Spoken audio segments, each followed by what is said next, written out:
Welcome back, dear students. Today we are going to take first chapter of political science, democracy in the contemporary world. First we will see what is contemporary. Democracy हम सबको पता है, government by the people. तो ये contemporary का मतलब है modern. तो इस चैप्टर में हम देखेंगे कि आज के ज़माने में यानी प्रेजेंट दौर में डेमोक्रेसी का हाल क्या है, कैसे दुनिया में कहाँ कहाँ पे डेमोक्रेसी है और इस डेमोक्रेसी में ये कैसे आई ये डेमोक्रेसी. तो इस बुक में हम खाली डेमोक्रेसी के बारे में ही पढ़ेंगे, लेकिन ये जो पहला चैप्टर है इसमें हम कुछ स्टोरीज पढ़ेंगे कि किस तरीके से different parts of the countries में डेमोक्रेसी आई, उससे पहले क्या था, फ़र्क क्या था उन दोनों गवर्नमेंट्स का, क्यों लोगों ने डेमोक्रेसी को चूज़ किया. तो इस टॉपिक को हम स्टार्ट करेंगे स्टोरीज से. दो स्टोरीज है, टू टेल्स ऑफ डेमोक्रेसी. पहली स्टोरी जो है ये चिली की है, यानी साउथ अमेरिका में जो एक कंट्री है चिली, उसकी स्टोरी है. तो स्टोरी यूँ स्टार्ट होती है कि 1970 में सेल्वाडोर एलेंडे जो है एक आदमी है जो चिली का प्रेसिडेंट बन जाता है इलेक्शंस के थ्रू. ठीक है, ये बहुत अच्छा रूलर था, एक अच्छा प्रेसिडेंट था, लोग इसको बहुत चाहते थे. क्यों चाहते थे? क्योंकि जब ये प्रेसिडेंट बना तो इसने बहुत सारे रिफॉर्म्स लाए. पहला रिफॉर्म जो था वो एजुकेशन सिस्टम में था. एजुकेशन सिस्टम इसने अच्छा किया. दूसरा इसने क्या किया था, फ्री मिल्क फॉर चिल्ड्रन, जो छोटे बच्चे नवजायद बच्चे होते थे उनके लिए ये मुफ्त में दूध देता था. इसने लैंड रिफॉर्म्स किए, दोबारा से रिडिस्ट्रीब्यूशन ऑफ लैंड किए, जिससे जो बगैर ज़मीन के लोग थे, लैंडलेस लेबरर्स जिनको हम कहते हैं, उनको लैंड मिली. उसके अलावा इसने जो फॉरेन कंपनीज़ थी उनको स्टॉप किया. वहाँ पे जो चिली में नेचुरल रिसोर्सेज है यानी उनको कारोबार करने से रोका वहाँ पे, ताकि वहाँ का जो रिसोर्सेज है वो ड्रेन आउट ना हो जाए. तो ये कुछ चीज़ें थी जो सेल्वाडोर एलेंडे ने की थी प्रेसिडेंट बनने के बाद 1973 में. तो 11 सितंबर 1973 को क्या होता है, मिलिट्री कूप होता है. मिलिट्री कूप में बगावत, मिलिट्री ने बगावत की. तो कैसे हुआ? सबसे पहले इन्होंने क्या किया, जो डिफेंस मिनिस्टर था उस वक्त चिली का, उसको इन्होंने अरेस्ट किया और जो एलेंडे था इसको बोला गया कि आप रिज़ाइन करो. लेकिन एलेंडे ने क्या किया, एलेंडे ने रिज़ाइन नहीं किया, इसने आर्मी की ये बात नहीं मानी. तो आर्मी क्या करती है, वो बॉम्बिंग करती है इसके घर की, जिसमें जो एलेंडे है वो मर जाता है. इस कूप में, जो चिली में कूप हुआ था, मिलिट्री ने कूप जो किया था, उसमें यूएसए ने इनको सपोर्ट किया था. क्यों किया था? अमीर लोगों ने इसलिए इसको सपोर्ट किया था क्योंकि ये जो सेल्वाडोर एलेंडे था ये गरीबों का लीडर था और अमीर जो थे इनके आँख में ये खटकता था. ये नहीं चाहते थे कि ये रिफॉर्म्स आ जाए चिली में. ठीक है, तो इन्होंने जो मिलिट्री थे उसको फाइनेंशियली भी बहुत एड किया ताकि ये किसके खिलाफ कूप कर सके, अपने प्रेसिडेंट के खिलाफ, सेल्वाडोर एलेंडे के. तो जो आर्मी जनरल था उस वक्त चिली का, पिनोशे उसका नाम था, वो प्रेसिडेंट बन गया जब एलेंडे मारा गया. लेकिन एलेंडे जो था ये इलेक्टेड प्रेसिडेंट था, वो इलेक्टेड अब नहीं था, उन्होंने कूप किया था तो ये ज़बरदस्ती प्रेसिडेंट बन गया था. तो अगले 17 साल जो पिनोशे है, पिनोशे ने अगले 17 साल रूल किया. पिनोशे का रूल जो था ये बहुत ही जालिमाना रूल था. जो भी इसको अपोज करता था, जो भी इसके खिलाफ जाता था, ये इसको मार देता था. लगभग 2 से 3 हज़ार लोगों को इसने गायब भी कर दिया. बहुत सारे लोग जो भी इसको अपोज करते थे ये उनको मार डालता था.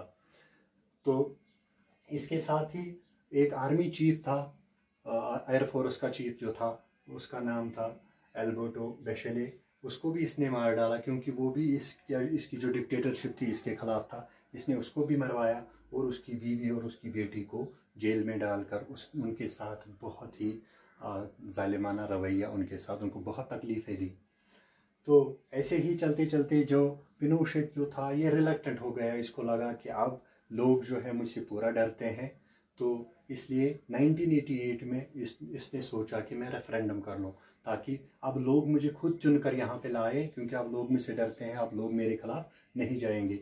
लेकिन इसकी जो ये ख्वाहिश थी, इसके जो ख्वाब थे, ये चकनाचूर हो गए। 1988 में जब रेफरेंडम हुआ तो लोगों ने पिनोशे के रूल को नो कर दिया। तो फिर 1988 में दोबारा से चिली में जो है डेमोक्रेसी रेस्टोर हो गई। फिर 2006 में क्या होता है, मिशेले बैचेलेट जो है ये बन जाती है प्रेसिडेंट ऑफ चिली। ये मिशेले बैचेलेट कौन थी? जो मैंने अभी आपको बताया था कि जो एयरफोर्स चीफ जो था, उसकी बेटी और उसकी बीवी जो जिसको जेल में बंद कर दिया गया था, तो ये वही बेटी है, उसी एयरफोर्स चीफ की बेटी है जिसका नाम है मिशेले बैचेलेट। तो ये बैचेलेट जो है ये 2006 में प्रेसिडेंट बन गई। जेल से निकलने के बाद इसने बहुत काम किया लोगों के लिए और ये प्रेसिडेंट बन गई। तो यहाँ पे इस स्टोरी में हमने देखा कि कैसे पहले डेमोक्रेसी थी, फिर कैसे डेमोक्रेसी को ओवरथ्रो किया गया और दोबारा से कैसे डेमोक्रेसी रेस्टोर हो गई। उसके बाद दूसरी स्टोरी पे हम जाते हैं। तो ये स्टोरी है पोलैंड की। पोलैंड जो है यहाँ पे रूल करते थे एक पार्टी जिसका नाम था पोलिश यूनाइटेड वर्कर्स पार्टी। ये एक सिंगल पार्टी जैसे आज चाइना में है, तो ये सिंगल पार्टी वहाँ पे थी। वहाँ पे पोलैंड में दूसरी पार्टी जो कम्युनिस्ट पार्टी थी, वो दूसरी पार्टी को यानी मल्टी पार्टी सिस्टम को वो सपोर्ट नहीं करते थे। जो भी इस पार्टी के खिलाफ यानी पोलिश यूनाइटेड वर्कर्स पार्टी के खिलाफ जो भी बोलता था, जो भी इनके खिलाफ जाता था, ये उनको पनिश करते थे। सारे बड़े बिजनेस जो भी थे वो गवर्नमेंट के अंदर थे, गवर्नमेंट उनको रन करती थी। तो एक दफ़ा क्या होता है, लेनिन शिपयार्ड में वर्कर्स जो होते हैं वो स्ट्राइक पे चले जाते हैं। क्यों स्ट्राइक पे चले जाते हैं? क्योंकि वहाँ पे एक लेडी वर्कर जो होती है उसको टर्मिनेट किया जाता है सर्विसेज से विदाउट एनी रीज़न। तो ये वर्कर्स जो है ये नाराज़ होके स्ट्राइक पे चले जाते हैं लेकिन ये लॉ के खिलाफ था, क्योंकि ये जो पोलैंड था वहाँ पे जो पॉलिश यूनाइटेड वर्कर्स पार्टी थी, वहाँ पे एक लॉ था कि कोई भी ट्रेड यूनियन नहीं बनेगी, कोई स्ट्राइक गवर्नमेंट के खिलाफ नहीं होगी। लेकिन अब जब इन्होंने स्ट्राइक की थी तो ये इलीगल था। तो ये स्ट्राइक चल रही थी, तो एक आदमी था लेक वेलेसा, इसने इस स्ट्राइक को ज्वाइन किया। ये लेक वेलेसा कौन था? ये भी एक ऐसे ही शिपयार्ड पे काम करने वाला एक इंजीनियर था, जिसको 1976 में गवर्नमेंट ने रिमूव कर दिया था, क्योंकि इसने सैलरी हाइक मांगी थी, इसने सैलरी ज़्यादा मांगी थी, तो इसको भी जॉब से निकाल दिया था।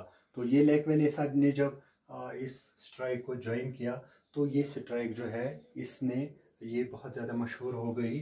जो अब इसमें बहुत ज़्यादा लोग जुड़ने लगे, ना कि वर्कर्स बल्कि बहुत सारे लोग जो भी गवर्नमेंट के खिलाफ थे, जिनके साथ भी मज़ालिमात हो रहे थे, वो उसके साथ जुड़ गए।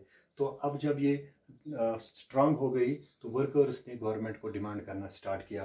पहली डिमांड जो थी सेंसरशिप को ख़त्म करना, दूसरी डिमांड जो थी ट्रेड यूनियंस को फॉर्म करना, और इसी तरीके से बहुत सारी डिमांड्स एक के बाद एक डिमांड्स ये गवर्नमेंट के सामने रखते गए। तो इस तरीके से जो गवर्नमेंट है ये वीक पड़ती गई। गवर्नमेंट को लगा कि हम ये जो वर्कर्स है, वर्कर्स के सामने हम कमज़ोर पड़ रहे हैं। तो गवर्नमेंट जो है बौखलाहट में इन्होंने क्या किया, इससे पहले क्या हुआ कि सॉलिडेरिटी जो है इन्होंने ये जो वर्कर्स है इन्होंने एक यूनियन बनाई। इस यूनियन का नाम रखा सॉलिडेरिटी ट्रेड यूनियन।